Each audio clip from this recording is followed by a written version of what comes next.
A oração do Pai Nosso. Levanta a mão. Quase todo mundo. Quem não conhece de cor, muito provavelmente já conhece, por ler o texto bíblico ou por ouvir alguém orar. Certo? E algo que muito se diz e que muito se fala no Brasil, pelo menos eu ouço às vezes, é da importância de um professor, da relevância de um professor, de como ensinar é algo tão belo. E eu concordo veementemente com isso. Eu acho que ensinar, a arte de ensinar, o dom de ensinar, a vocação e o chamado para ensinar é algo extremamente sério, extremamente importante e para muito poucos. Porque repetir a mesma coisa até que a pessoa aprende, são poucos que têm paciência. Mas Jesus foi conhecido e é conhecido como um grande mestre. E o mestre é aquele que ensina. Tanto que no passado, antes de ser usado até o termo professor, no Brasil era muito mais usado o termo mestre. Mestre é aquele que ensina algo. Jesus, ele era primeiramente visto pelos discípulos não como Senhor e Salvador que morreu na cruz, porque eles não sabiam de tudo que ia acontecer ainda. No início da caminhada, eles veem Jesus como um bom mestre, aquele que sabe ensinar bem. E o muito interessante disso é que Jesus ensinava não só falando.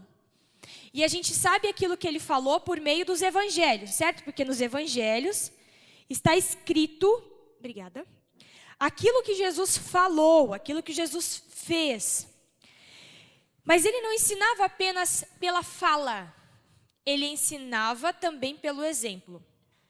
Eu nunca tinha observado isso, até o pastor Ir uma vez no nosso discipulado falar assim, vocês já pararam para prestar atenção, lendo os evangelhos? Quem está fazendo plano de leitura agora, iniciou Marcos essa semana, quantas vezes os evangelhos falam e Jesus retirou-se para orar?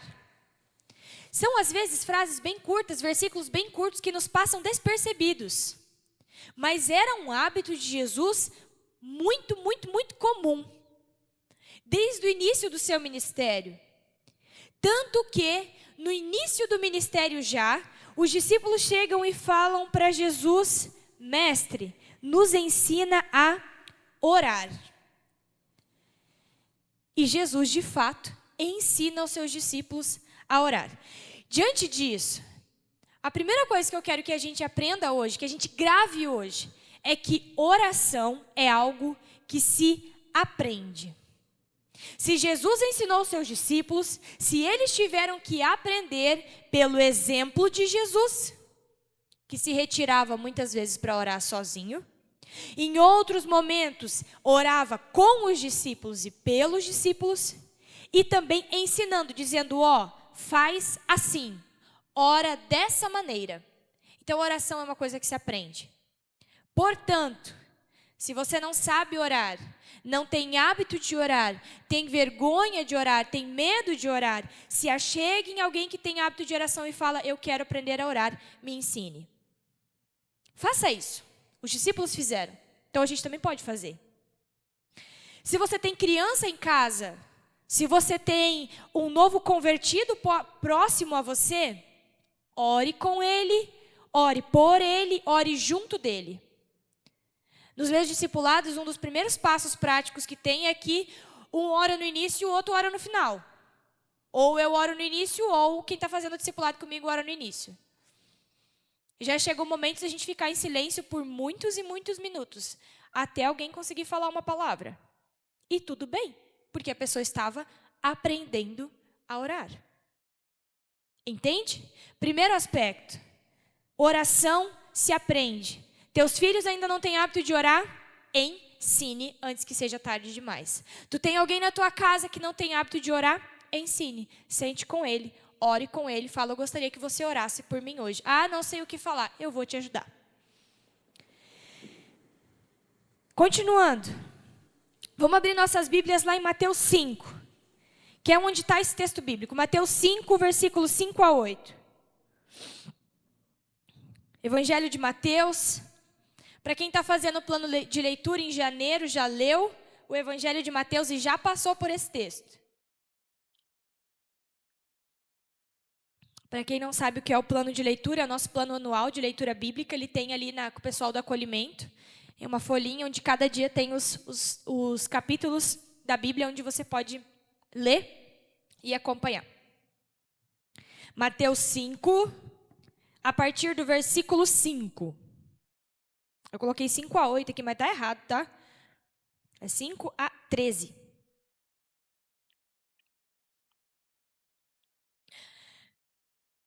Só que a ênfase vai estar até no 8. Amém? Amém? E quando vocês orarem, não sejam como os hipócritas. Eles gostam de ficar orando em pé, nas sinagogas e nas esquinas, a fim de serem vistos pelos outros. Eu asseguro que eles já receberam sua plena recompensa. Mas, quando você orar, vá para o seu quarto, feche a porta e ore a seu pai que está em secreto. Então o seu pai que vem em secreto o recompensará. E quando orarem, não fiquem sempre repetindo a mesma coisa, como fazem os pagãos. Eles pensam que por muito falarem, serão ouvidos. Não sejam iguais a eles, porque o seu pai sabe do que vocês precisam, antes mesmo de vocês pedirem. Vocês... Meu Deus, desculpa. Eu falei Mateus 5, né? Mas eu estou lendo Mateus 6. Vamos de novo? Erro! Aqui, para quem está assistindo de casa, Mateus 6, versículo 5. Amém, igreja? Está escrito Pai Nosso aí na Bíblia de vocês agora? Então vamos lá.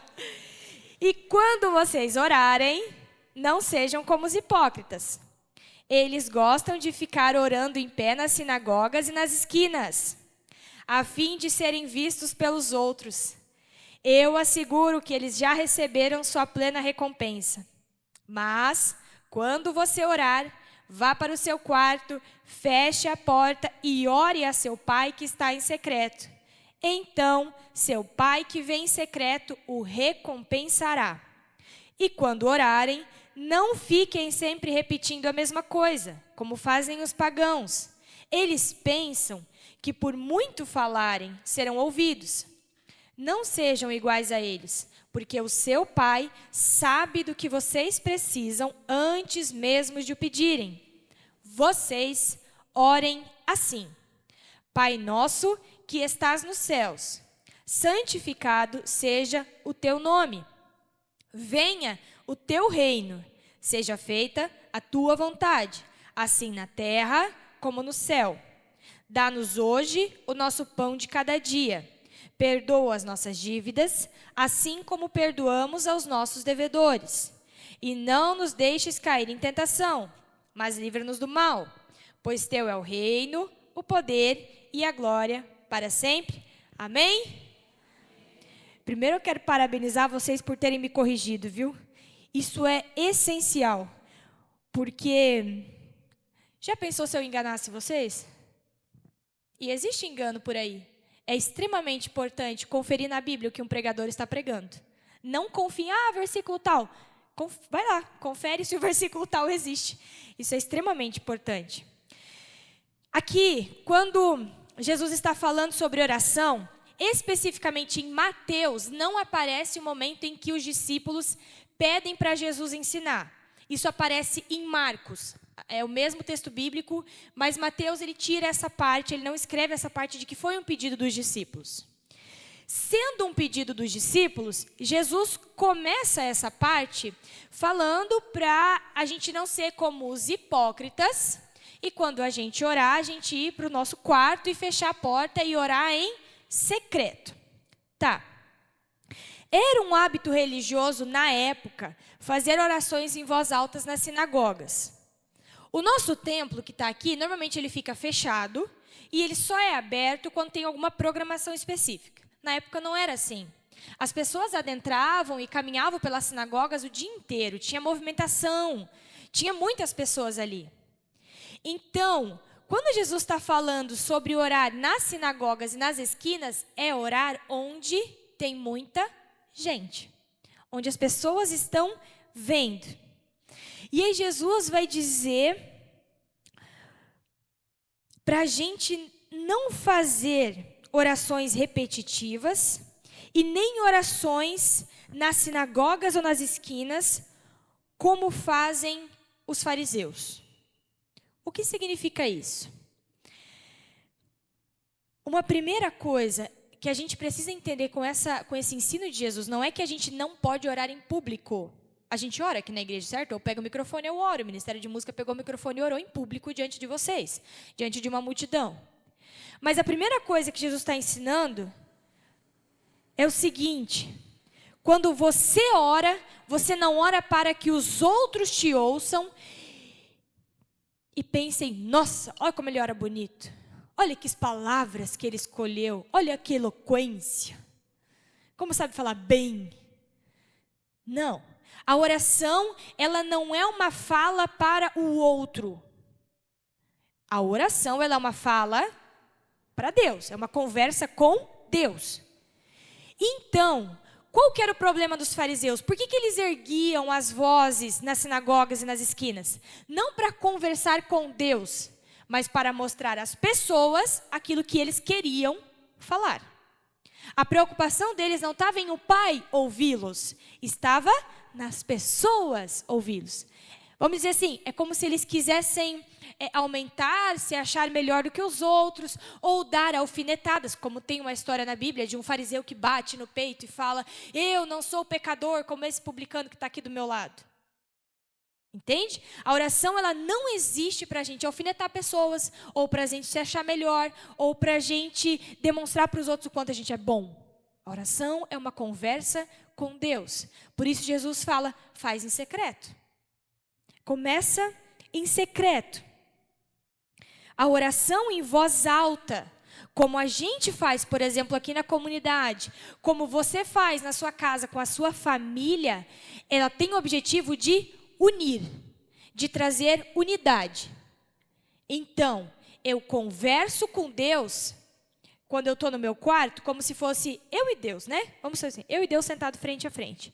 Quando eu oro em voz alta, é como se a gente estivesse numa roda. E eu estou falando, mas todos, é como se todos também estivessem falando, mas né, estão calados, digamos assim, para Deus. E quando as pessoas que estão nessa roda dizem o seu amém, quer dizer que elas concordaram. Falam, Deus, é isso mesmo. Entende? É para isso que serve a oração pública. Para a gente fazer uma roda de conversa com Deus. Se eu não concordo com aquela oração, eu não digo meu amém. Porque o amém significa que assim seja. Eu estou dizendo, Deus, é isso aí, eu concordo com o que esse meu irmão disse. Entenderam? É unidade. Não tem a ver com se aparecer, como os fariseus faziam. Então Jesus está falando para os discípulos, tomem cuidado para que o seu ego não suba e vocês queiram se aparecer com as suas orações. Esse é um primeiro aspecto. Ao erguer a voz, esse é o segundo aspecto que eu gostaria que a gente lembrasse hoje. Não faça para impressionar, faça para conversar com Deus.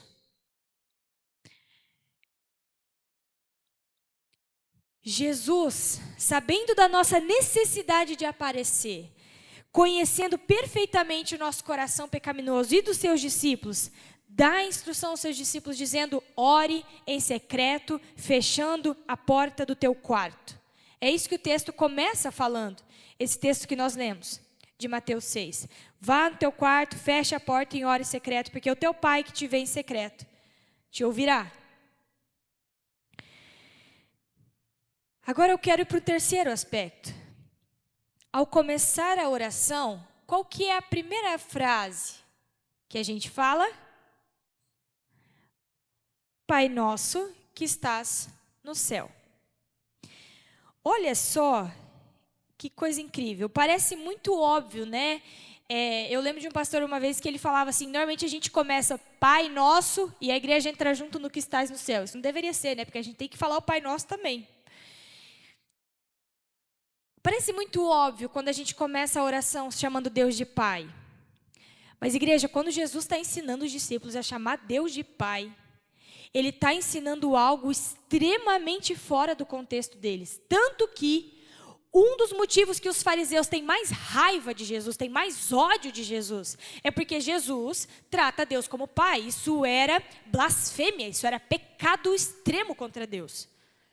Para vocês terem uma ideia, no Antigo Testamento não existe corretamente escrito o nome de Deus, ao que eles se referiam a Deus, porque eles não ousavam dizer.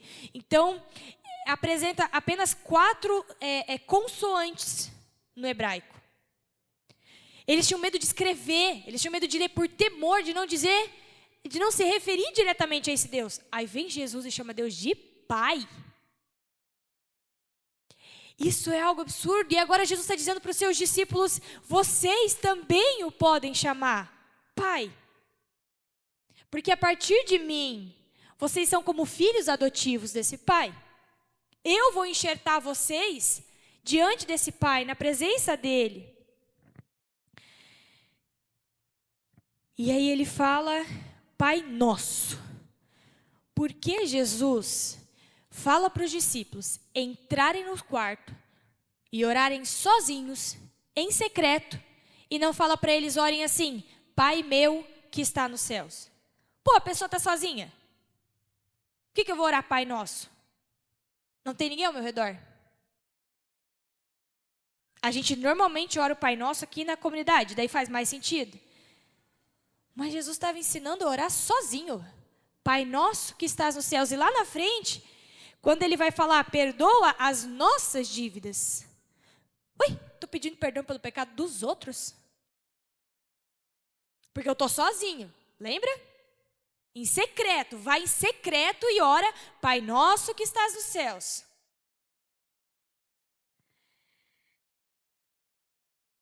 Jesus conhece o nosso coração e isso é fantástico. Ele sabe o quanto o nosso coração é voltado para si mesmo.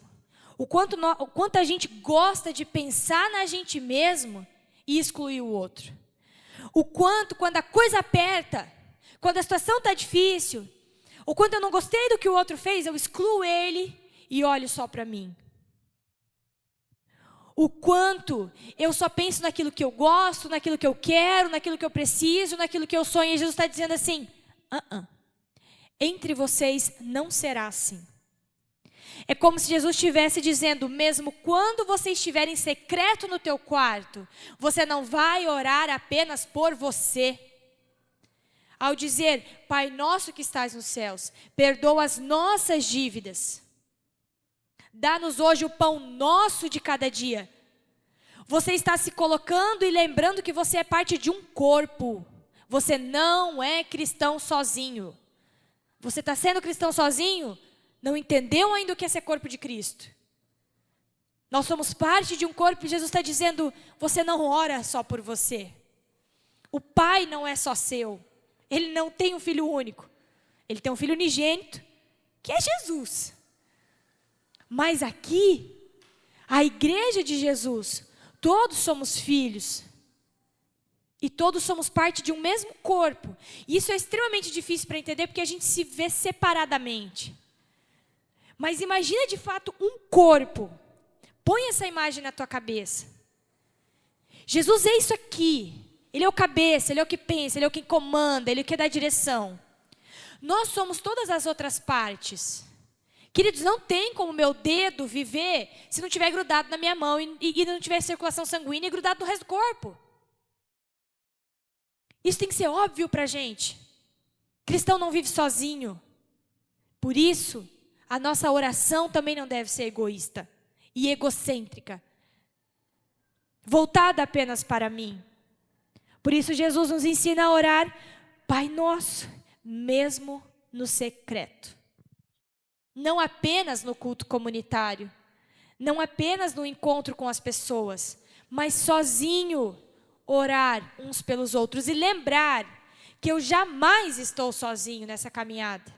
Porque existe todo o corpo de Cristo ao meu redor e comigo.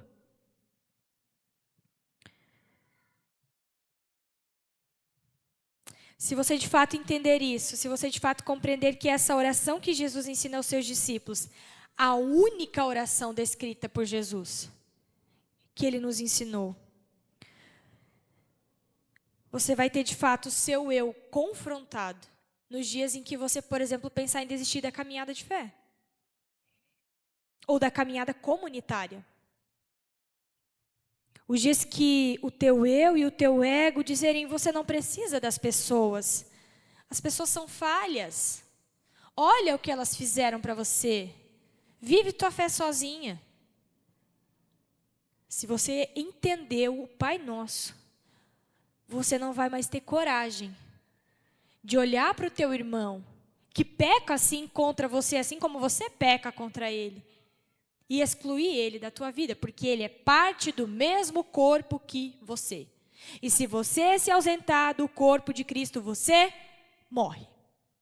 Apodrece, estraga. Acabou, não tem mais função. Parte do mesmo corpo.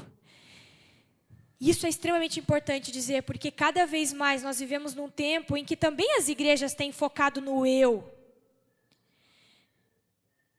Nós fizemos no ano passado, foi ano passado que a gente fez o negócio da música, assim, da pasta, né? Nós fizemos várias reuniões para olhar hino por hino que é cantado aqui na comunidade. Letra por letra. E aquelas letras, por exemplo, que eram extremamente egocêntricas, nós removemos. Por quê? Algumas até, tinha uma que eu gostava demais, achava ela linda, perfeita, mas não ajuda. Não ajuda a igreja. Porque a gente tem cada vez mais hinos sendo compostos que falam eu, e menos hinos que falam nós. São extremamente errados? Não. Mas não estão mais ensinando a igreja a ser corpo. Não estão mais ensinando a igreja que não tem como caminhar sozinho. Que eu não louvo todos os hinos dizendo eu, me preocupando com eu. Eu louvo como corpo, como igreja.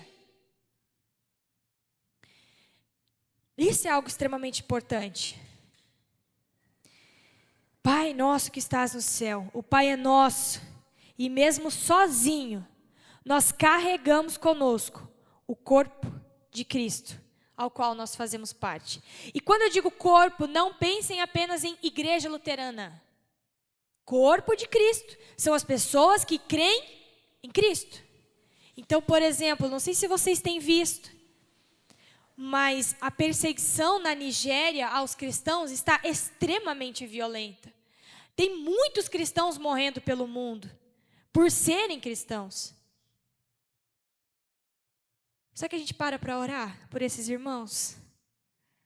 A gente tem tantas oportunidades de louvar e adorar a Deus no Brasil, queridos, e a gente não faz ideia do que é ser perseguido de verdade.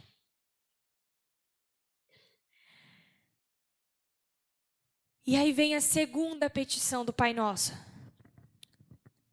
A segunda frase. Santificado seja o teu nome. E agora eu vou ler um pouco mais, porque para preparar essa pregação eu fui estudar um pouco do Catecismo Maior. Eu não sei aqui quem conhece, mas Martim Lutero ele deixa 2 catecismos para a igreja, 2 livros de ensino. O Catecismo Menor, que o objetivo era que fosse decorado por todas as pessoas, para que todas as pessoas soubessem os mandamentos e seus significados, o Pai Nosso e seus significados, o Credo Apostólico e seu significado, o batismo e seu significado, e a Santa Ceia e seu significado. É um livretinho bem pequenininho, quem faz encontro de novos membros comigo conhece. E aí tem um livro um pouquinho maior, que é o Catecismo Maior. Eu esqueci de trazer ele hoje, próximo culto eu trago. Esse Catecismo Maior, Lutero dizia assim: todo pai de família deve ensinar para a sua família o que diz no Catecismo Maior. Eram as ferramentas de ensino, digamos assim, da época. Certo? As pessoas não tinham todas a Bíblia em casa, a Bíblia era extremamente cara, na verdade estava começando a ser traduzida para o alemão. Então esses livros eram a base de ensino. E no Catecismo Maior, Lutero explica sobre essa frase, santificado seja o teu nome. Você já pensou sobre essa frase? Porque, responde para mim, se eu digo, santificado seja o teu nome, existe alguma possibilidade do nome de Deus não ser santo? Existe alguma possibilidade de Deus não ser santo? Não existe. Então, por que raios Jesus nos ensina a pedir para que o nome dele seja santo? Para que o nome de Deus seja santo? O que significa isso? Quando eu oro, Pai nosso que estás nos céus, santificado seja o teu nome. A gente poderia traduzir, Lutero traduz da seguinte forma: Pai do céu, ajuda que somente o teu nome seja santo, ou seja, mais nenhum outro. Mas o que isso quer dizer? Será que o seu nome não vem a ser santo? Ele não é santo de qualquer maneira? A resposta é, claro que é santo.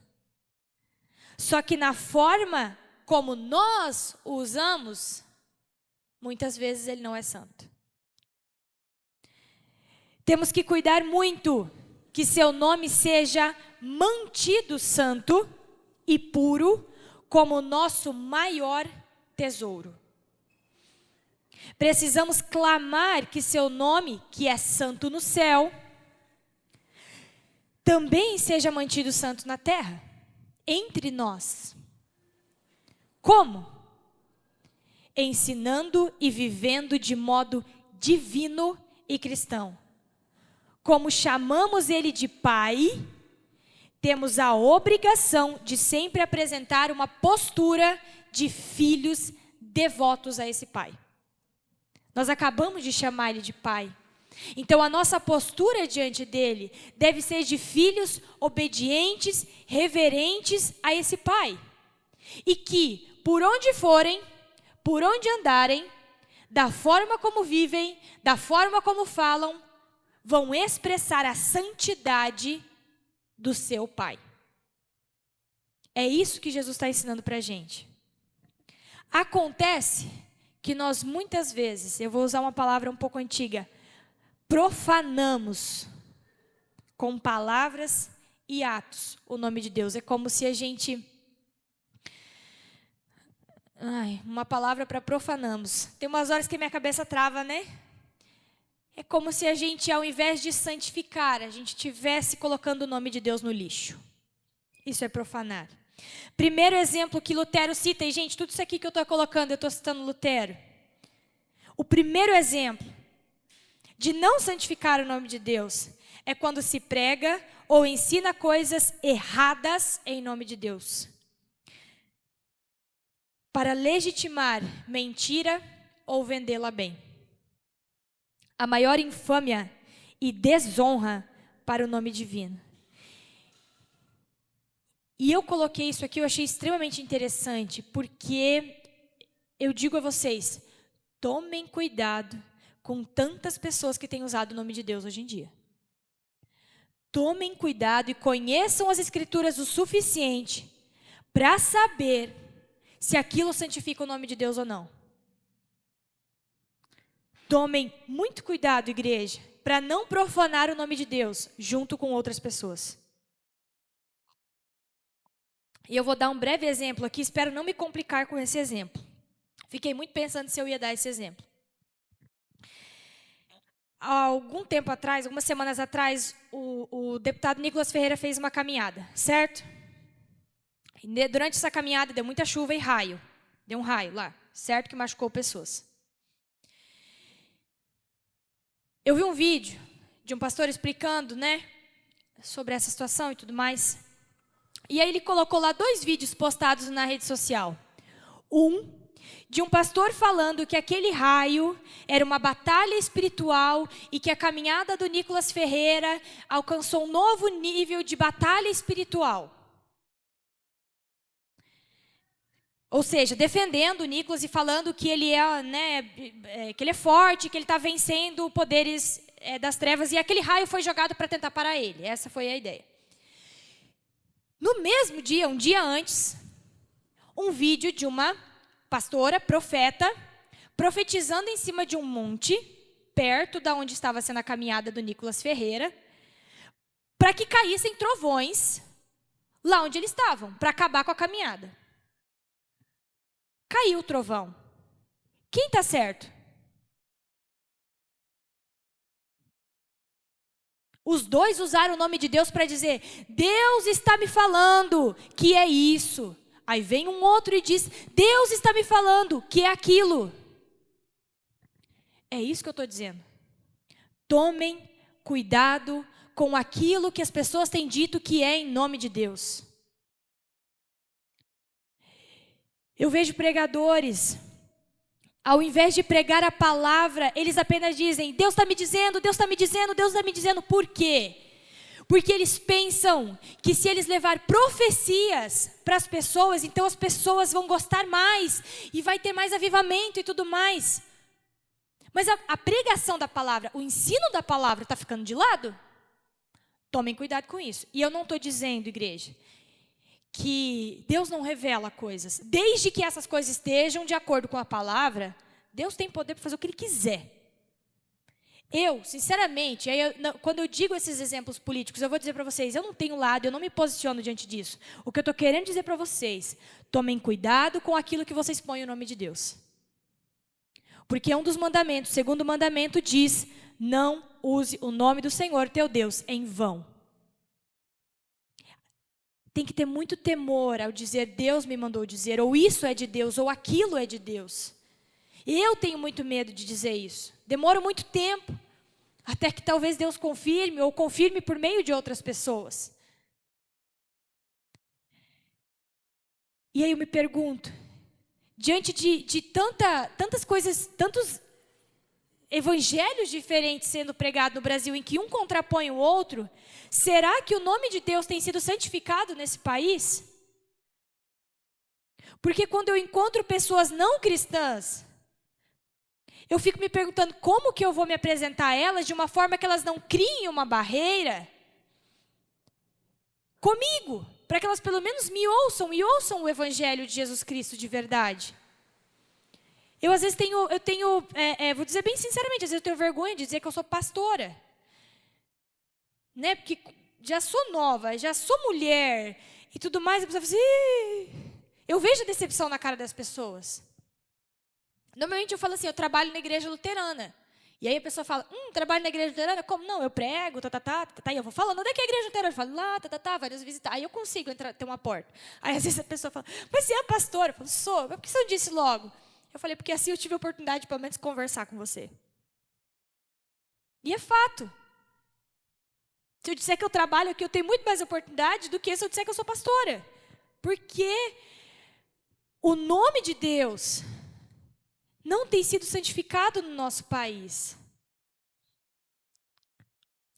Eu creio que tem pessoas acertando, eu creio.